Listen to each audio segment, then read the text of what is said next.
Dalam kesempatan ini saya juga ingin mengajak, mungkin kalau di Bali ini sebetulnya nggak terlalu ramai isu ini ya, tapi di tempat lain cukup ramai.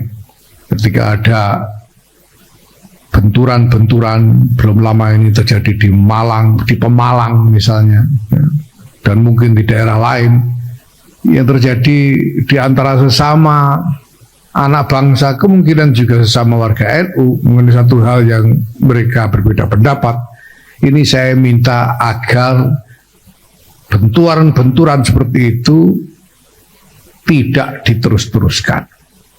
Kita boleh berbeda pendapat, boleh berbeda pandangan, tapi semua itu harus dilakukan dengan terus menjaga hubungan batin di antara kita, persaudaraan di antara kita sebagai sesama warga bangsa, lebih-lebih sebagai sesama warga Nahdlatul Ulama.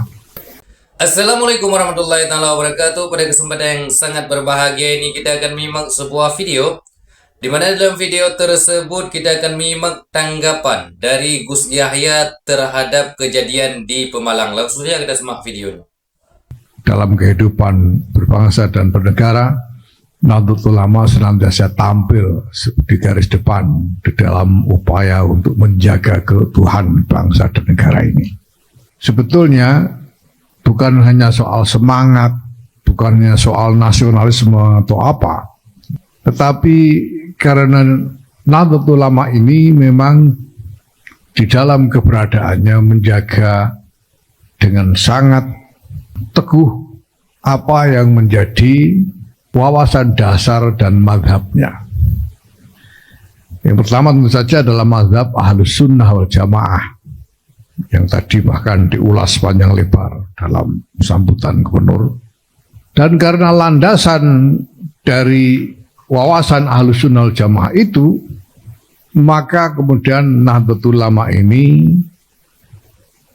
berkewajiban untuk terus-menerus berjuang mempertahankan keutuhan bangsa dan negara ini sampai kapanpun, insya Allah. Kenapa? Karena bangsa dan negara ini lahir dari kesepakatan bersama dari seluruh elemen bangsa. Bangsa Indonesia, Negara Kesatuan Republik Indonesia ini lahir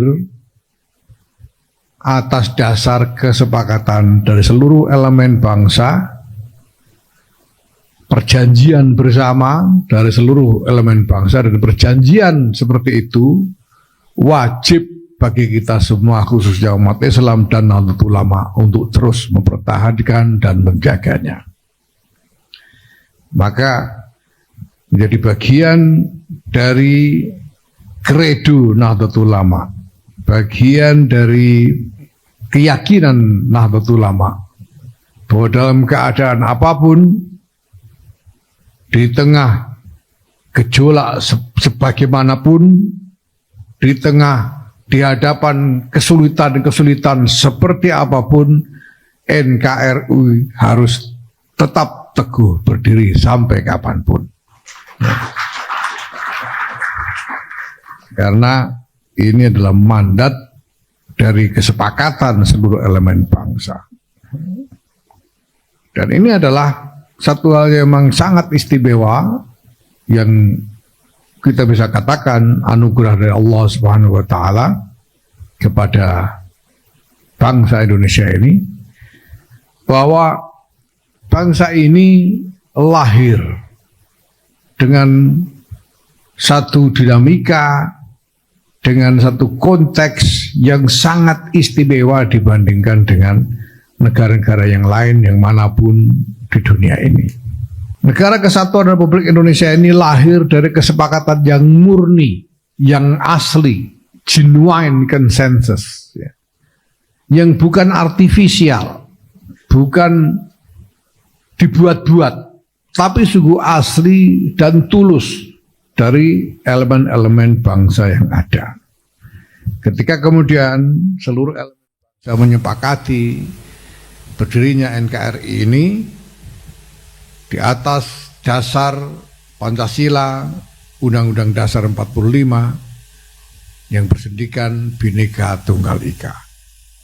Dan ini bukan konsensus yang terjadi hanya dalam sehari dua hari. Bukan hanya seminggu, 2 minggu, sebulan, 2 bulan. Ini adalah konsensus yang dibangun selama bertahun-tahun. Sejak 1928, ketika Kongres Pemuda menyepakati satu tekad bersama yang kemudian disebut sebagai Sumpah Pemuda. Itu sendiri sudah merupakan hasil konsensus yang paling awal mengenai bangsa dan negara ini. Dan selanjutnya dengan pergulatan yang luar biasa dari para pemimpin bangsa, lahirlah negara merdeka yang dicita-citakan bersama, yaitu Negara Kesatuan Republik Indonesia ini dengan dasar yang disepakati, yaitu Pancasila UUD 45 yang bersendikan dengan Bhinneka Tunggal Ika. Ini Bapak-Ibu sekalian, saya ingin ingatkan terutama kepada kader-kader Nahdlatul Ulama, ini adalah wawasan yang tidak boleh kita tinggalkan karena merupakan kewajiban kita, kewajiban syar'i, kewajiban menurut syariat, bahwa sampai kapanpun kita harus setia kepada kesepakatan bersama ini. Mengikuti sabda Rasulullah Sayyidina Muhammad sallallahu alaihi wasallam, al-mu'minun atau an-nas ala syurutihim. Orang-orang mukmin atau siapapun ketika membuat kesepakatan sebagai pihak yang merdeka dan sukarela, maka kesepakatan itu harus ditaati sampai kapanpun. Sekarang kita telah menyaksikan dalam sejarah bagaimana NU ikut bergulat di dalam menjaga keutuhan bangsa dan negara ini. Di satu kesempatan beberapa waktu yang lalu, Presiden Prabowo Subianto mengatakan bahwa kemerdekaan Republik Indonesia itu diproklamirkan di Jakarta, tapi kemudian diuji. Langsung sesudah itu diuji di Surabaya. Proklamasinya di Jakarta, ujiannya di Surabaya, ujian yang pertama. Dan saya bilang yang garap ujian itu adalah kiai-kiai dan santri-santri NU di Surabaya waktu itu. Dan seterusnya sampai sekarang. NU tidak boleh lepas dari tanggung jawab pertahanan keutuhan NKRI itu. Itulah sebabnya juga Nahdlatul Ulama senantiasa menjaga sikap toleransi di antara kehidupan berbangsa yang sangat majemuk ini. Mengedepankan harmoni, mengedepankan dialog. Semuanya demi keutuhan bangsa dan negara. Maka dalam kesempatan ini saya juga ingin mengajak, mungkin kalau di Bali ini sebetulnya nggak terlalu ramai isu ini ya.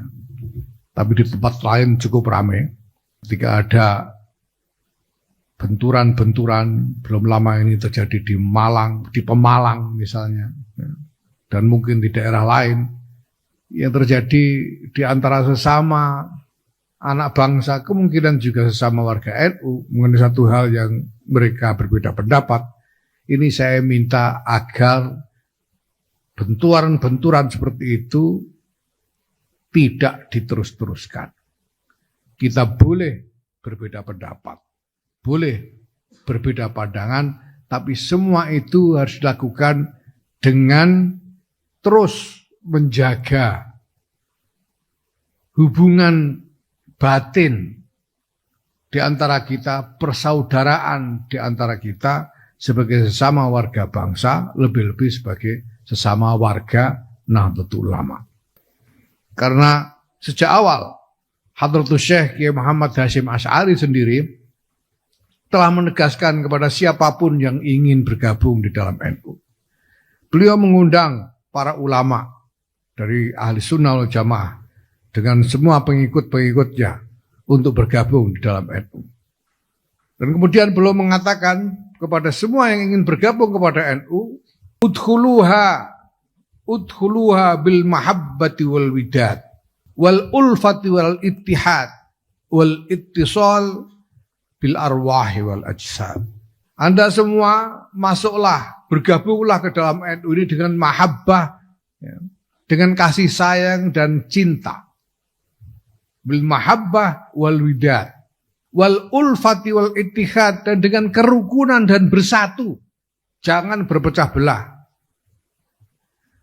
Wal ittisali bil arwahi wal ajsad, dan persambungan di antara roh-roh, di antara jiwa-jiwa kita, di samping juga persambungan di dalam pergaulan fisik kita. Jadi orang NU itu tidak hanya harus terlihat rajin kumpul-kumpul. Orang NU ini kan memang terkenal senang kumpul-kumpul. Dalam momentum apapun sepanjang hidup itu isinya kumpul-kumpul terus. Ya. Orang baru hamil, belum lahir sudah kumpul-kumpul. Ada mitoni itu. Selawatan kumpul-kumpul, habis itu lahir, ada walimah tasmiyah kumpul-kumpul lagi. Ya. Sudah itu anaknya kalau laki-laki ataupun perempuan, walaupun caranya beda, kalau perempuan simbolis, tapi kalau laki-laki ini khitan itu ya dipotong beneran. Ya, kalau perempuan tentunya enggak dipotong, cuma simbolis saja. Itu juga masih ada selawatan kumpul-kumpul. Nanti mau kawin, ya, baru lamaran saja sudah kumpul-kumpul. Kawin nikahnya juga kumpul-kumpul lagi terus. Ya. Mati juga kumpul-kumpul. Sampai mati kumpul-kumpul. Itu saja bukan cuma sekali. 3 hari kumpul lagi, 7 hari kumpul lagi, terus sampai 40 hari. Ini senengnya orang NU. Ini namanya ittisal bil ajsad. Ya. Bersambung satu sama lain secara jasmani, secara fisik. Karena kita berkumpul lebih sering. Tetapi bukan hanya itu yang dibutuhkan, kita juga harus bisa menjalin ittisal bil arwah. Menjalin hubungan dengan jiwa-jiwa kita. Nah, caranya menjalin hubungan dengan jiwa-jiwa itu adalah dengan saling mendoakan.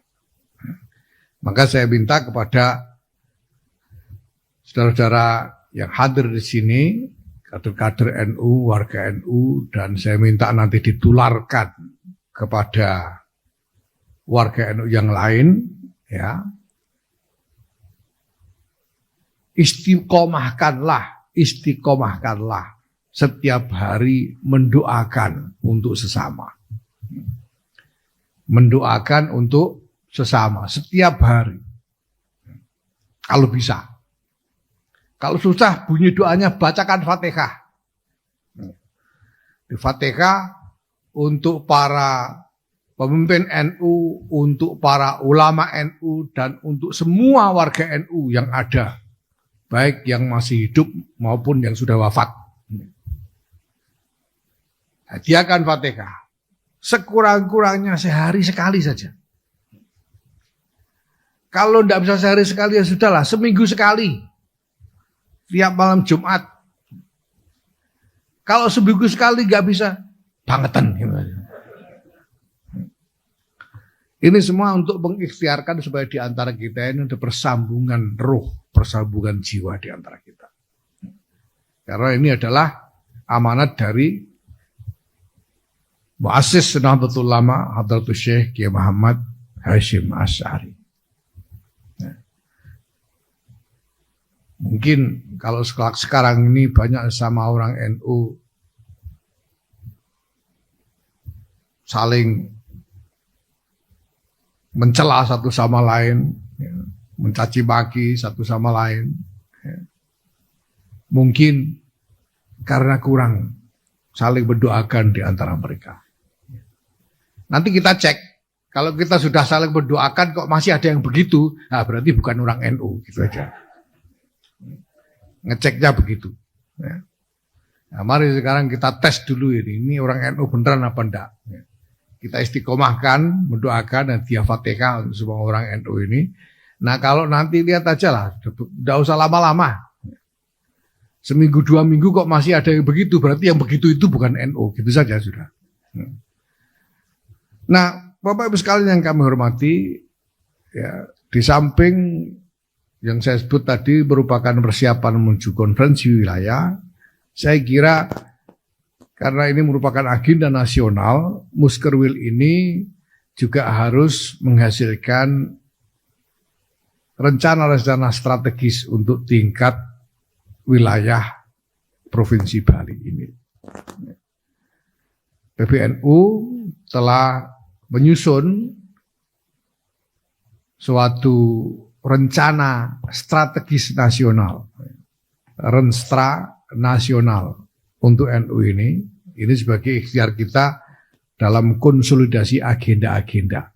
Saya sering menyebut bahwa Nahdlatul Ulama ini dalam periode ini punya 2 agenda penting, yaitu yang pertama adalah agenda repositioning, jadi menata kembali penempatan kedudukan Nahdlatul Ulama di tengah kehidupan berbangsa dan bernegara ini dalam berhubungan dengan aktor-aktor lain di dalam masyarakat, ya, dalam berhubungan dengan aktor-aktor politik misalnya, termasuk dalam berhubungan dengan pemerintah.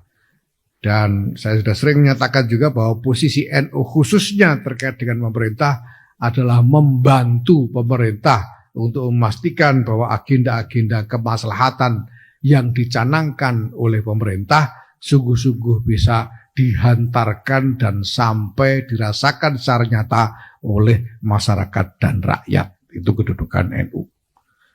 Nah, di samping itu kemudian kita juga membangun agenda konsolidasi yang meliputi 3 matra, yaitu konsolidasi tata kelola, konsolidasi sumber daya, baik sumber daya manusia maupun sumber daya finansial, yang disebut oleh Kiai Nur Hadi tadi soal pelatihan-pelatihan itu bagian dari konsolidasi sumber daya manusia NU.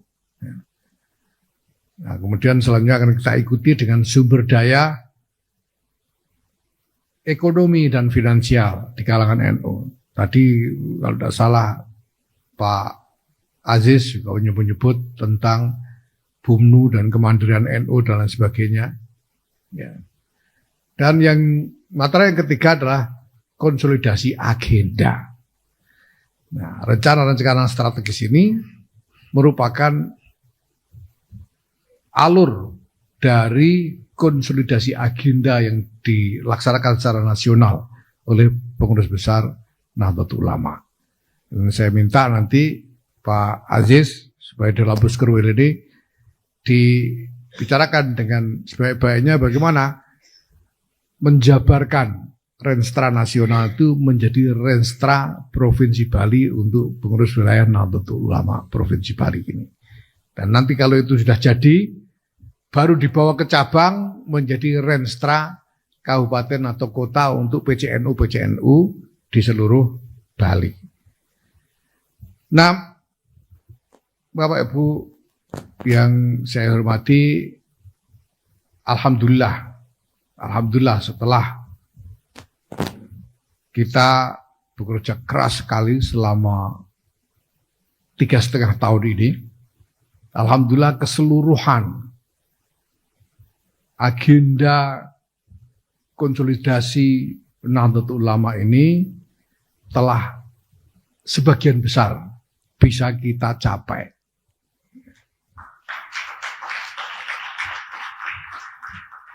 Saya bisa katakan bahwa dari keseluruhan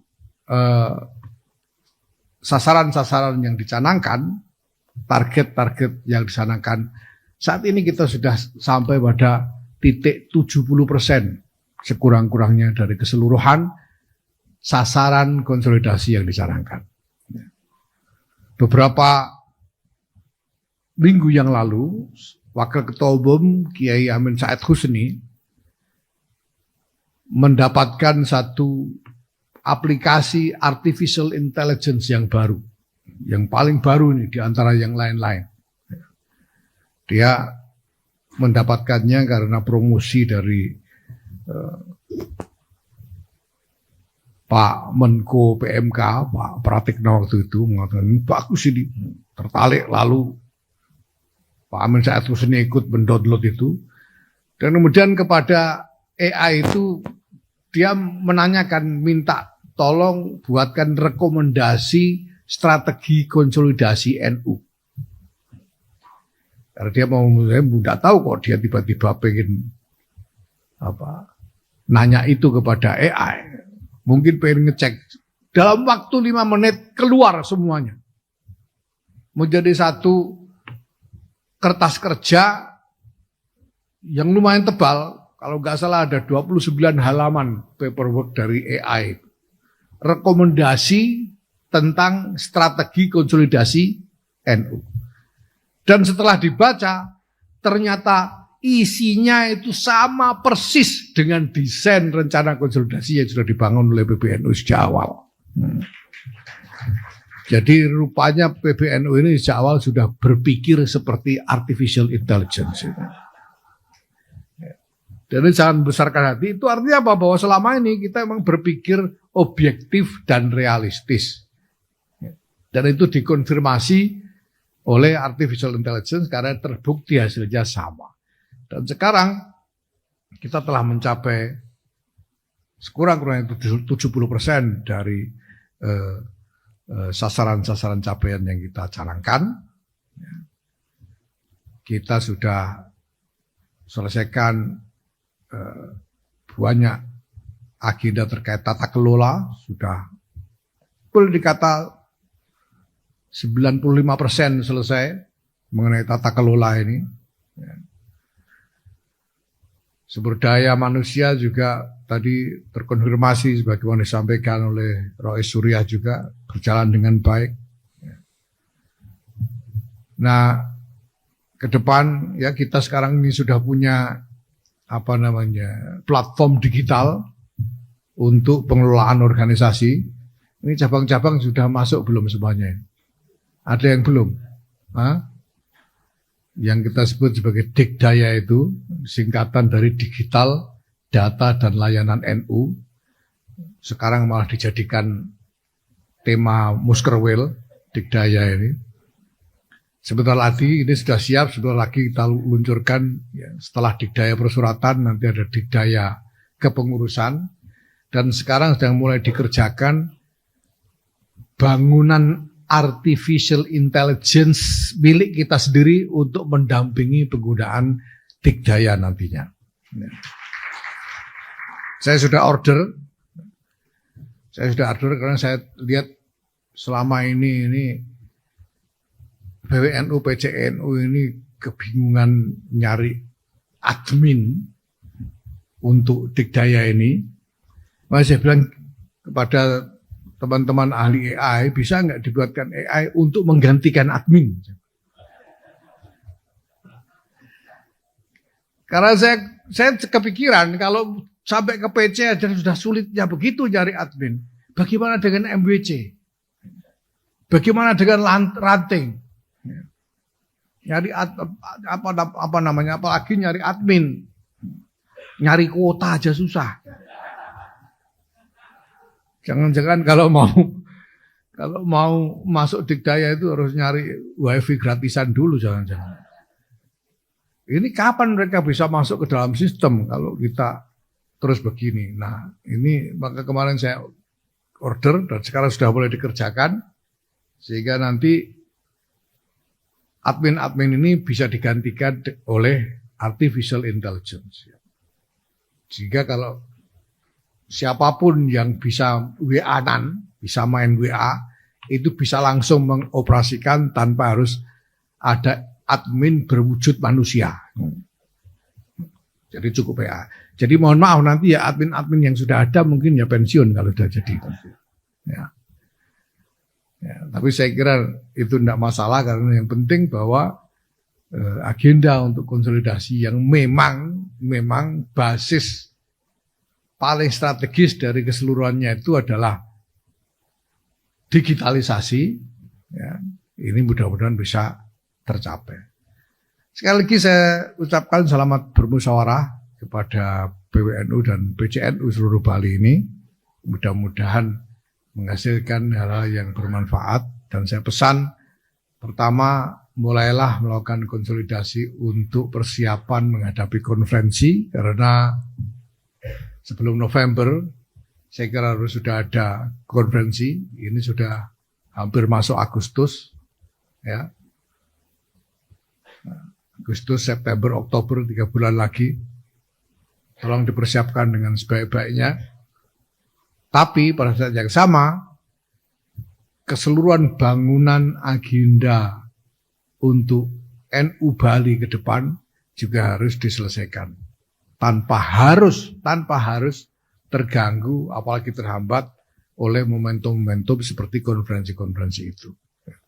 Setelah ini mungkin ada beberapa cabang juga yang harus segera konferensi. Ini semuanya harus tetap berjalan agenda-agenda strategis ini. Nah, sahabatku yang dimuliakan oleh Allah Subhanahu wa taala, mungkin cukup sekian videonya. Semoga bermanfaat dan berkah. Assalamualaikum warahmatullahi wabarakatuh.